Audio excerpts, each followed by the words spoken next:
friend, guest, friend that I've made actually on the LinkedIn platform. Today we're going to be talking about community leadership. I started this journey about a month ago when I did my first discussion and interview with a young person called Gabriel. And he gave us an amazing insight into what leadership means to him and how he managed to make a change within the community. And it was extremely insightful, had wonderful feedback. So I asked Kris, because I feel that Kris has some wonderful examples and stories inside her that I want others to hear.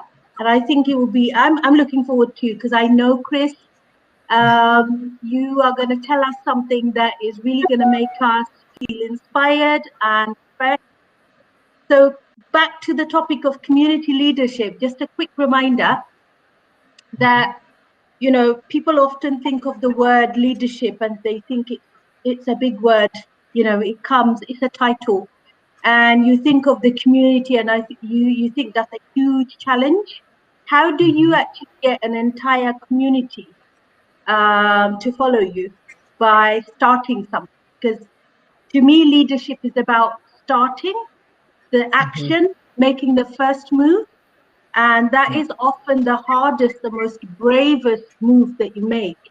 But once you're started, if your cause is passionate, others will follow suit. And that's how we end up making change within our community. So, Kris, introduce yourself. Tell us what you do. Okay, well, thank you so much, Manwara, first of all, for having me on. I'm so grateful to be here. And I am an ADHD and dyslexic coach. So I work with students from 11 to 18 years old and help them with their fancy word called executive functioning. So that's with planning, organizing, time management, and I just help them navigate through school, through their homework, through assignments, through preparing for tests, which is really all looming. And usually in school, the students are learning subjects, and they're not learning necessarily about time management or how to chunk information and make it where you can really absorb it and do well on that exam. So I make their journey through education easier by just, guiding them and coaching them. And coaching is different than like teaching. Teaching is kind of like a one up, one down, and not that that's negative, but I come alongside the student and really, inspire them and take a look at their ways and ways to do it better and to do it easier, not work hard, work smart. And I've been doing this for over 20 years. I love what I do. I love being with teens like you, Manwara. I just enjoy them. They inspire me and they teach me too. They teach me. Each student is different. And so I have to go with what, their gifts and talents are and what their challenges are too. So I really enjoy spending time with them, but really making sure that they're getting better grades, being more successful in school, but also I give them life skills, like how to do a job interview, how to come across, how to ask parents, how to navigate things that you want from your parents. That's not easy. And it's something we don't learn in school. So Absolutely. That's what I do. Yeah, I can't tell you how important that is. And I think, I've got two children of my own. They may not have required that additional support, but, normally that's not something that's taught at school. But to be able to provide that additional support, you have so much patience. And I've noticed from your posts, the way your posts, your content's written, it comes through in your post. And I think that is like quite unique. In fact, I was talking to a friend today, and I said, with the pandemic, it's made me realize that it doesn't really matter which part of the world you're in. Actually, if you need somebody who has Kris's kind of expertise, I said to my friend, I've got to connect you to this wonderful lady, because I think in about 4 or 5 years' time, or I think if you start now, it would be better. But her son is going to be a teenager, and Yes. she's going to need that additional support, because Right. it is a very, very hard thing for a lot of parents to cope with. But Right. yeah, so thanks for that, Kris. And I have to say that I think you do a wonderful job, Oh, thank you. and I don't think I'm the only one who thinks that. There's a huge support community. Lovely Mildred, Yes. I know Stella. Mildred. Hi, Mwah. ladies. I've, We know each other because of her. yeah, I mean, I blame Mildred for everything Exactly. But in a good way. in a good way. She knows that. She knows that. I can see Stella, Joanna. Lovely to see you all. I've just noticed. I'm just checking the chat feature. Ladies, do ask questions. It's great to have you here with us. Kris, tell me a bit about, I guess not just me, but everybody a bit about community leadership journey, because we focus more obviously on what you do, but there is a really interesting story you kind of half alluded to but didn't really go into detail earlier on. Kris and I Yes. met about a couple of weeks ago for the first time on Zoom. Right. Yes. And I think we realized we're very similar. Yeah. Yeah. Yes, we are. Yeah. Go on then, Kris, Yeah. tell us all about your journey.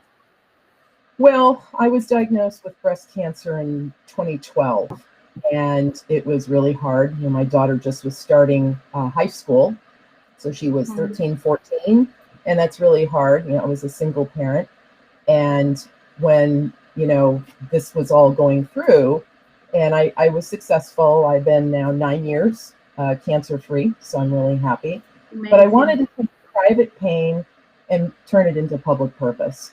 So what my daughter and I sat down and I said, you know, we should do volunteer our time to educate health classes in high school.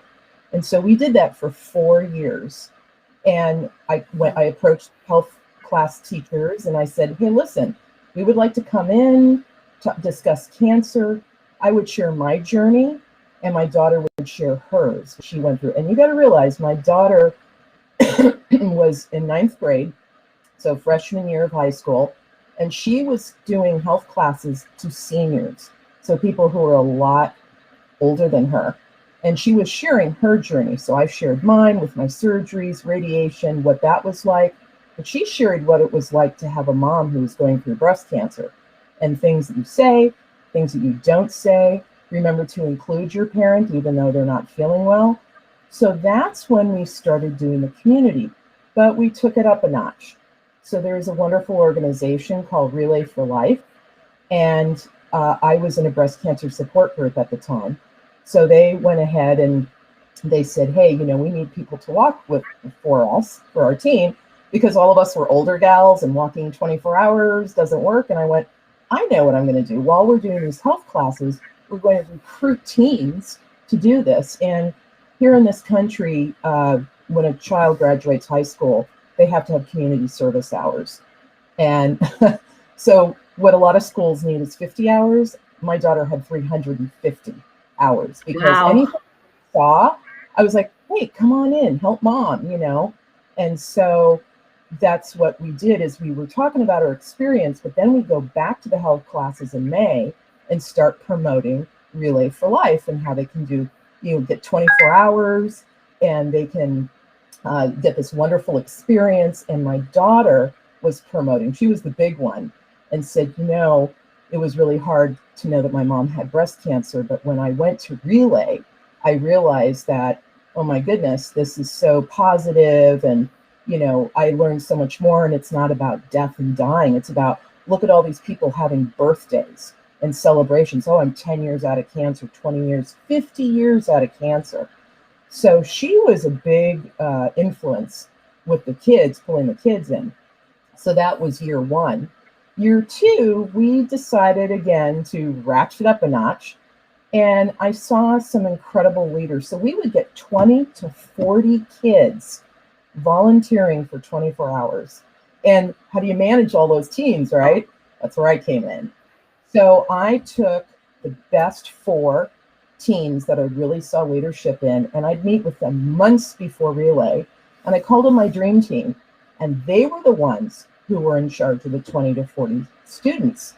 And so they would talk to the kids and say, okay, you're doing this duty. There was a lot of duties to do at relay. A lot of like food stations and custodial work and cleanup. And there was just a lot of things to manage. And Relay for Life, they knew me. They said, hey, we love that you have your kids. We need kids to do this and that. And there was all these different fun events. And we had something called Mr. Relay. So one of our guys dressed up, you know, as a woman. And what you're supposed to do is you're supposed to go to the team and ask for money. But he would sing, he would dance. So again, every year we kept notching it up and making it better. And it was sad when it came to an end because my daughter was a senior. She was graduating. All the kids are going on to college. But they had so much fun.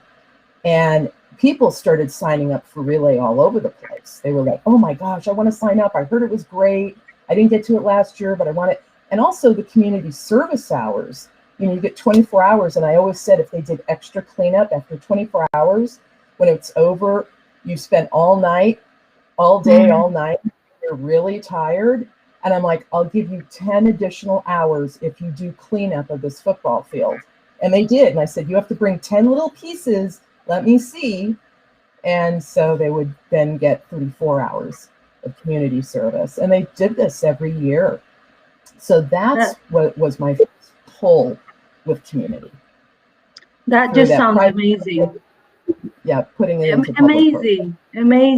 And you know, people make the assumption that, you know, it's a rare thing. It's not. But it must have been challenging for you while you yourself were going through quite a difficult period. Yes, adversity has, I feel like I have a PhD on the wall with adversity. It makes me a really good coach because I understand several things that parents go through, going through a divorce myself, being a single parent, all the challenges that parents go through, let alone things that teenagers are going through. And teens are very near and dear to my heart. It's my passion. I really enjoy being with them. I love the way their brains work, and especially my ADHD group. They're just quite brilliant in the way they see the world.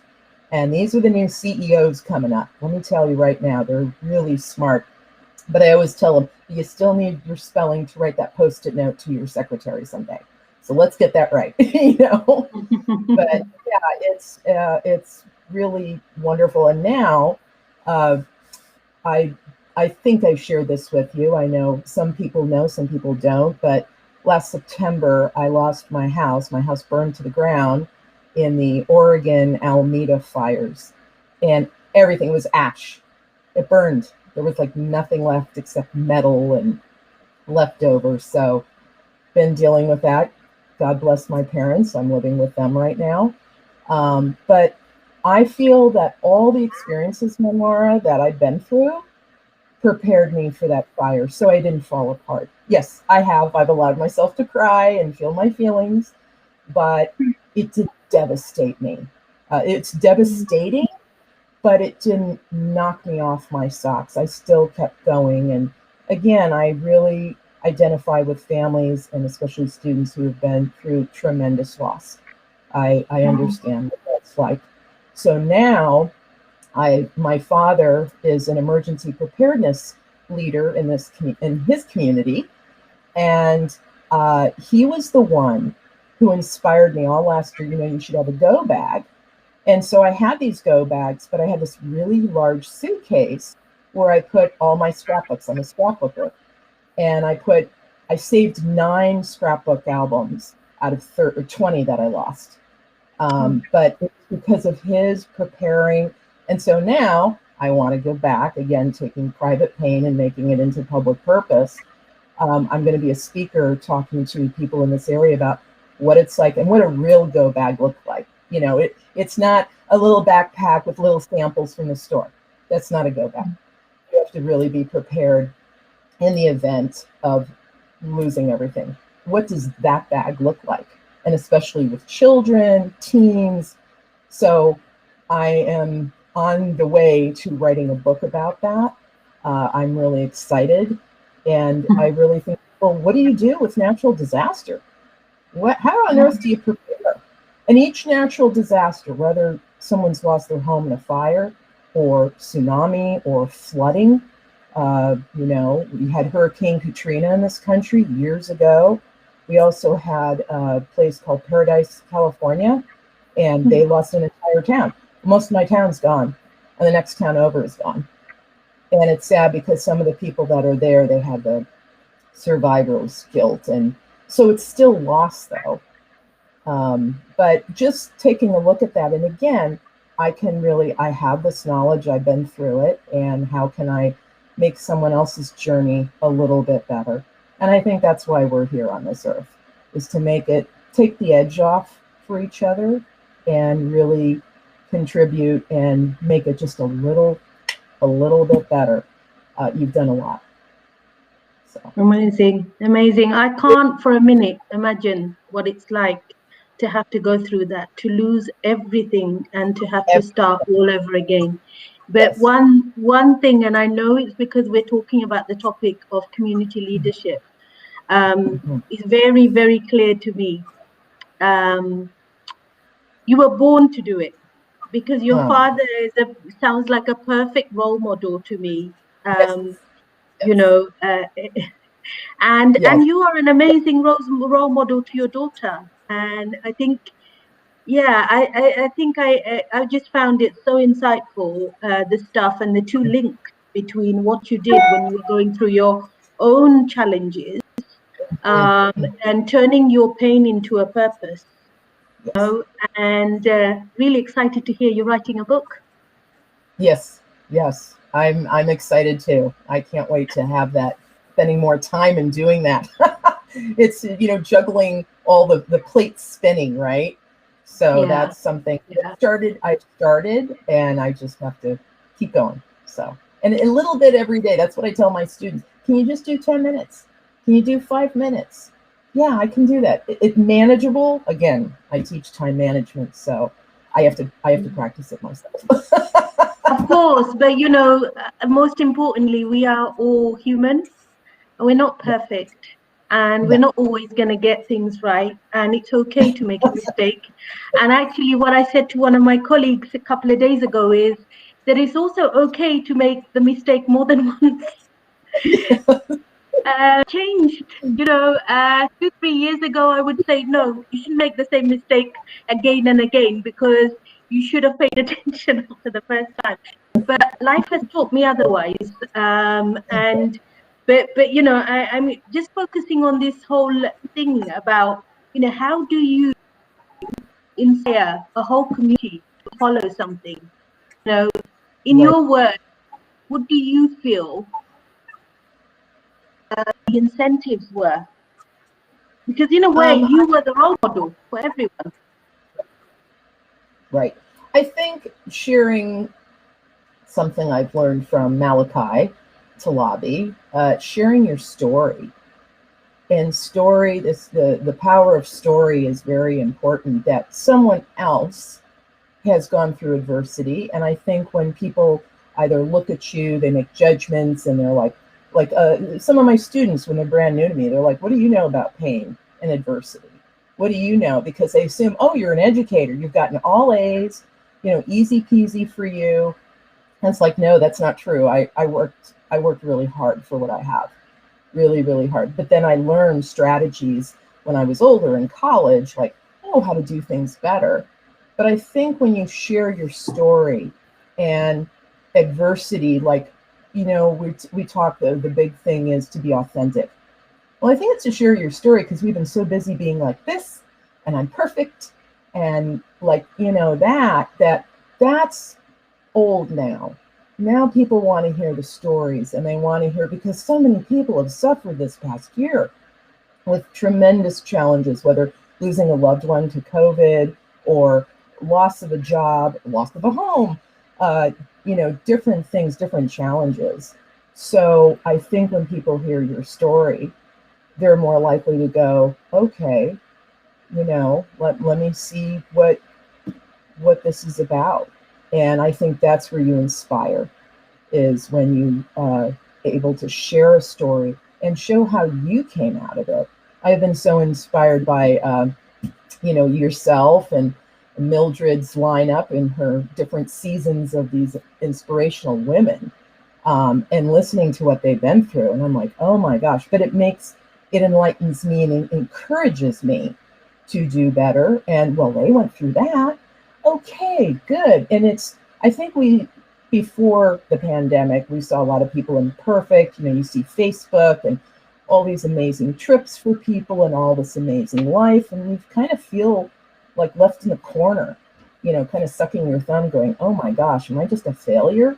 But now, adversity, we can learn and more identify with, oh gosh, they've been through tragedy. How refreshing. How refreshing, because a lot of times it was the perfect world. Who can relate to that? I know I can't. We strive for excellence. That's different than perfection. So I think that hearing the stories and making that connection is what works. That's how I feel. Definitely, but it takes a lot of courage to be able to share your story. Yes. And I do think, and I know the philosopher in me is going to come out now, but I do believe that we all have what it takes to succeed, whatever it is. And often it takes a very long time before we figure that one out. And a lot of it is to do with not having the courage, or all the things that Mildred covers in her talks, in her discussions with these wonderful women around, the things that hold us back. Oh, we have to be humble, or we're showing off. Visibility is not good, and all of those things. But actually, in reality, when I hear, I'll just give you an example. Kim had an event in Michigan. I don't know if Kim is listening. I'm just checking. I can't see any comments from Kim, but she had an event in Michigan, and I actually and first time in my life, I would have thought about attending an event so far, like globally. And when I did, what I realized was we had a legacy of kindness event in February,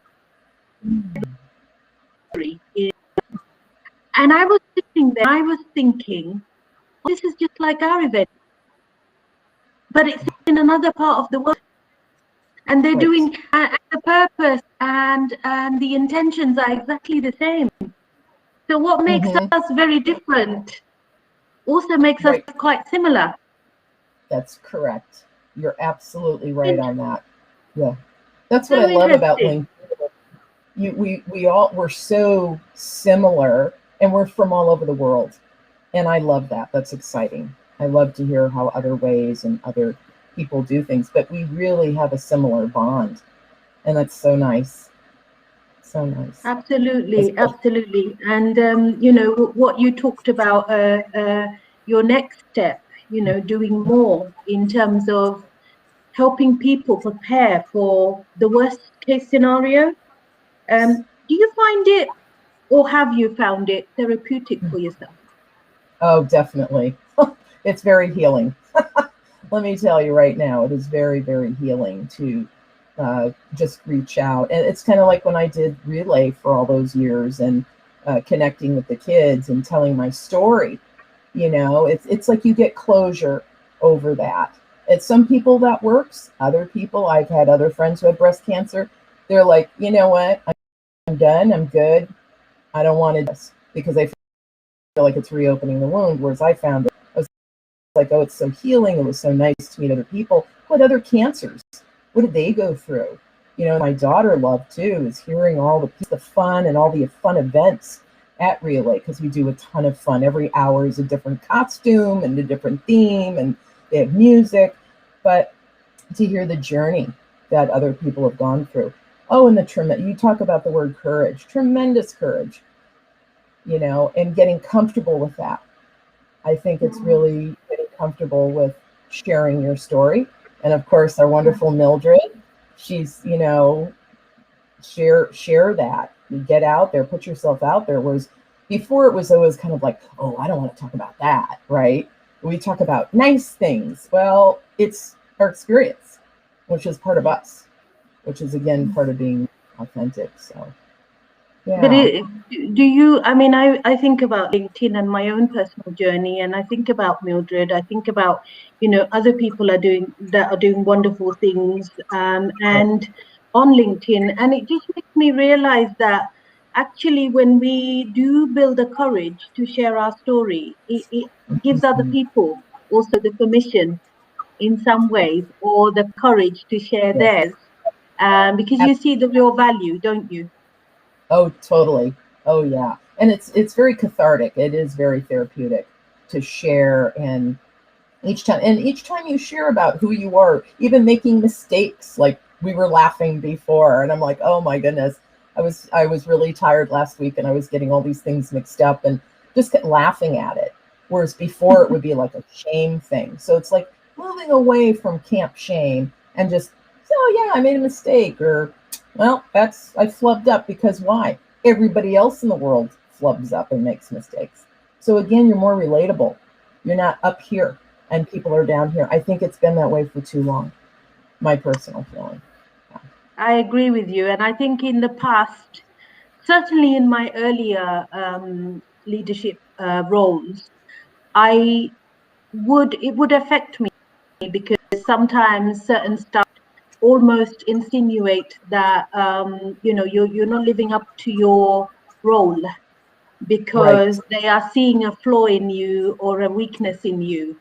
And Mm-hmm. I started being affected by that. But I think in the past, I don't know, 5 6 years, I would say maybe even longer, it Mm-hmm. doesn't bother me because I know that what we think today, Mm-hmm. the same thing, our perception will change in 5 years time, or giving time. And the same people who maybe saw it as a flaw in me and perhaps thought that they need to educate me, or teach me otherwise because I'm not being professional enough. The same Right. people will be learning from us. That's right. But That's equally, right. I'm learning all the time. All the time. I think we're always growing and evolving and getting better. And, I tell my students, I said, okay, yes, you graduate from high school, you graduate from college. You're not done. That's a small part of it. You're always growing and evolving and changing. And I let them know I'm growing all the time. I've arrived in different things, but I'm always learning, especially this past year. And So, and I that think isn't that's, that yeah. so Go ahead. important with your you mentioned the word authenticity, a heavy word, but that, do you feel, makes a lot of difference in how young people view you, because you work with a challenging age group? Oh, yes, definitely. And I share some of my stories, not all the time. I'm there to focus on them, but I let them know I know what it's like to get D's and F's. Just because I'm an educator doesn't mean that it was so easy for me. I had to work hard because I didn't have me then. I didn't have a coach Mm. helping me. I had to learn along the way, and how to do things better. And I'm always Mm. constantly learning. And I learn a lot from them. I always say, thank you for sharing that with me. I didn't realize that. Or so they are teachers to me as well, on how, this student does this thing this way. The other student, you can have the same students with different, the same diagnoses, but they're different people. They have different experiences. So I think being authentic and letting them know it's okay. It's okay. We're going to get there. And just that assurance. So to be authentic, but to be safe when the student is authentic. I think that's something that, because, parents, God love us, I know we want to see better. So sometimes we can be punitive. And depending on what they did, if they did something heinous, of course that fits. I always say the punishment has to fit the crime, you know. The encourager and say, I know, oh, I've shared with my daughter, I know what it's like to struggle with that. I know, and I understand how you feel. I think that that's saying that is, and being authentic, but having it safe. So when they are authentic, they can share more, you know. Yeah. Absolutely, absolutely. And I was just thinking about, you were managing 4 teams, you said. Yes. What would you say when you are doing that? Because you did, that became your purpose, and you were focusing on, bringing the whole community in that direction. What would you say was the most challenging thing for you at the time? In the very beginning, when I first did relay, having 40 teenagers for 24 hours, and there was a lot that myself was doing. And then I saw some leadership, including my daughter, and that's when I created the dream team for the next year. So then I had 3 years where the 4 of them, would come to me if there was a challenge. I would be there, of course. I talk with all the kids, but I would really work so hard, for the 4 months with this dream team, and teach them the things that they're going to encounter, the behaviors they're going to encounter, all the things that can come up for them, forecasting, which is something I teach to my students, and how to handle that. So we did different scenarios, we did role play. So those 4 kids were really ready for the 24 hours. And then that, I wasn't working so hard, because 40 teenagers, keeping them in line, making sure, okay, and not in line like behavior line, because they were grown, but making sure, okay, we have 2 at the food booth, we have 2 over here at the auction, and how to manage all of that. So that's when I thought, okay, let's do this better. And the 4 teens, they loved it, because how often do teens get to have a leadership role? Some do, but a lot of them don't. But to teach them the skill set that they can take away for a lifetime. And one of my dream team members, he now owns his own business. He's very successful. Wow. So Wow. you know what I mean? It's like you plant the seeds. You plant the seeds. My philosophy is, I feel like I have this big wheelbarrow, and there's this wall, and I can't see over the wall. But what I do is I throw the seeds over constantly. And sometimes I might look back, code for the student keeps in touch with me, and I see blooms, and just that giving, but you don't know where it's going to land. Yeah. But I think definitely being authentic and having a safe place for the students to feel that they can do well. But yeah, so it was a little crazy that first year, but learned a lot from it. So through the failures, you get the success, right? But you have to have the failures and the oopses and, oh my gosh, I'm not going to do that again, in order to get better. Yeah. But I think, it's absolutely spot on about coaching, being that thing around planting the seed. And quite often we don't need to give answers, because they already know what answers they have, but it's a question of making them feel comfortable, confident. But I would say that you did more than just plant a seed. And I say this often, that, it's not enough just to plant a seed. That young man who now runs his own business doesn't just run the business because you only planted a seed. I think you did more than that. You nourished the plant, because that experience that that young person went through helped them pick up some of that leadership skill. And if we as adults sometimes find it hard to lead ourselves and the community, imagine how much harder it is for young people. Right. Oh, very much so. And how do they have a navigation system? How do they navigate through that? So to teach all the skills that they're going to need for leadership, I know that's what you do. You totally inspire your teams and the kids that you work with. And you're right, it is more than planting. Thank you for that. Thank you for bringing attention. It is. And this is not a disagreement. I think give yourself. I'm just giving you more credit, Kris, than perhaps sometimes we give ourselves. Yes. We give ourselves, yeah. And I think about like some of the stuff that I have done, and my example of during the pandemic has been where I have identified something is missing. something is missing, there's a gap in the community, or there's a problem that has been there for a very, very long time. And I don't know why it is, but I just have this absolute urge to wait and see if someone's going to do something about it. Yes. I often don't put myself forward because I feel that people might find me too pushy and overbearing. And I know this, whatever I'm saying is resonating with a few of our connections on this Yes. platform. Yes. So Right. I wait and I wait. And sometimes it's the authorities or it's the big organizations and others are waiting, and then nobody wants to take responsibility. And eventually I step forward. So that's always been when I grew up, it was the same in my community as well. But you know, what you have achieved through a very, very challenging time in your life, I hope that it's given you a lot of confidence in your own abilities and what you can achieve. Yes, very much so. That's why I'm so enjoying rebuilding my business in a very different way than I did before, through Zoom and learning all the technologies and just navigating through that. And it's great because I've hired that amazing student I bragged about to help me, because he's so great with the new, which I am not great on. And I even have a parent of a student who's supporting me. So having those supports come in and help me and give me the courage, like you said, to go forward. And I was like, no, I got this.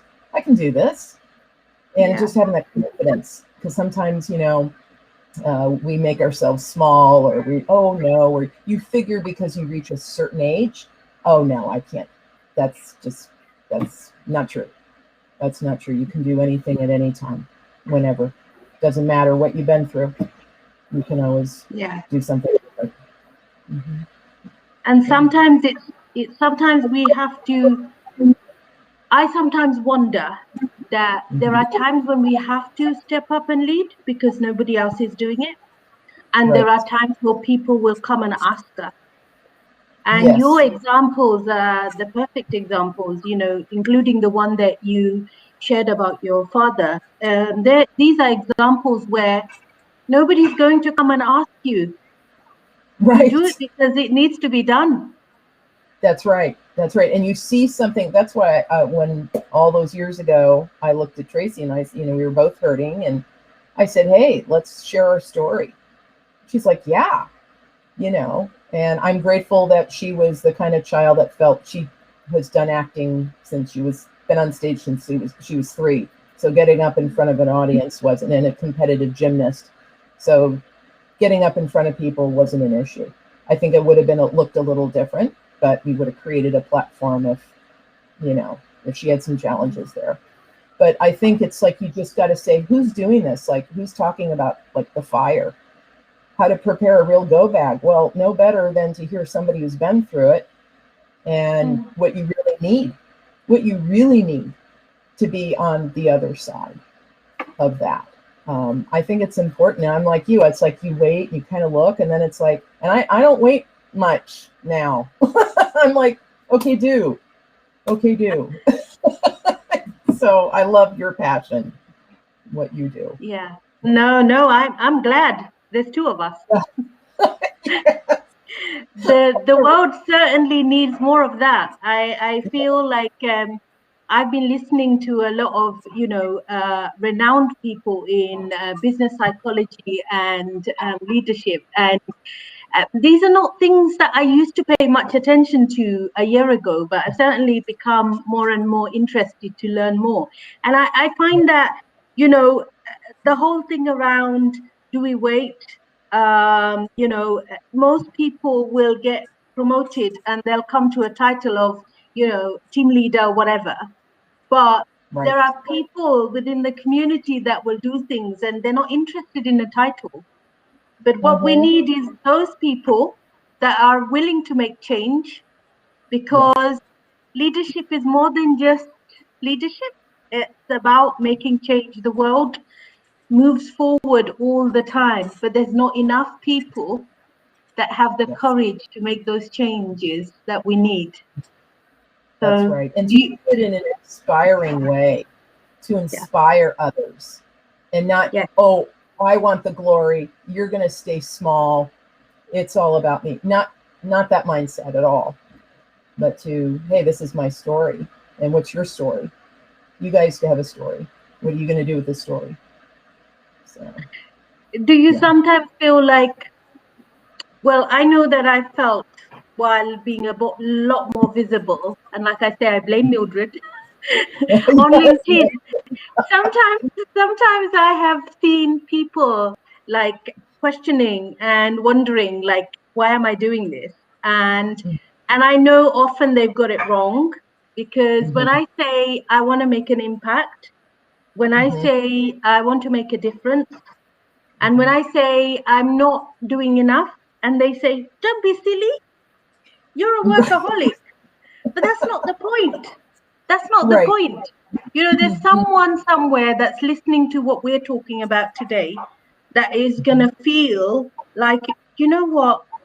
They've given me a bit of courage. I went through hell last year or five Yes. ago, and I'm still going through a lot of depression because I didn't actually lay it to rest. Right. And so, therefore, perhaps what I could do is what Chris did, and might really help me heal. Mm-hmm. Yes, I think that's really important. But that's why the authentic stories are so valuable, uh, to share journeys instead of, holding on to, I call pre-pandemic attitude of perfection. We got it all together, because how does that inspire? So I think to have the courage to come forward, or to just hear the stories, hear what people have been through, going, oh, wow, okay, so I'm not the only one. I think that's the most important, is so many people feel they're the only one walking through severe adversity, not just adversity, severe, with a lot of loss, wrapped in a lot of loss. So, Yes, yeah, you're spot on. absolutely. I am learning, and the more I talk to people on this platform, the more I feel inspired. I think I felt Yes. encouraged to share my own journeys. And Malachi, I'm in touch with you. I need to be in touch with Malachi soon because I just got busy and distracted. But I will. I promise. But yeah, I started writing as well, for that same purpose. But I think I am now beginning to feel that stories need to come out, and I think people might say, "Oh, Munwara does a lot of community leadership or whatever, fundraising. It'd be great to hear her." But I feel that there are a lot of people that are doing community leadership, and it's not spoken about. And this was the reason why I thought it would be nice to listen to people's stories. So I'm now going to have these conversations once a fortnight, Mm-hmm. Nice. hopefully. And for all those people that feel picked on, I'm coming for you. I'm coming for you. Uh, but it's fun, and it's enlightening and inspirational. And I am so grateful to you, Chris, for saying yes, because, like authenticity, you had no idea how this whole restream business was going to work. But Right. it Right. worked. It worked. Yeah, and congratulations to you. I can't even imagine doing a live stream. That's like some a day, and I know it's down the pike for me, but I really admire what you're doing and how you just took it. You just said, I'm going to do it. And I love that. I love that. And to have the courage to do that. Because a lot of times, oh, we have to be the getting back into perfection.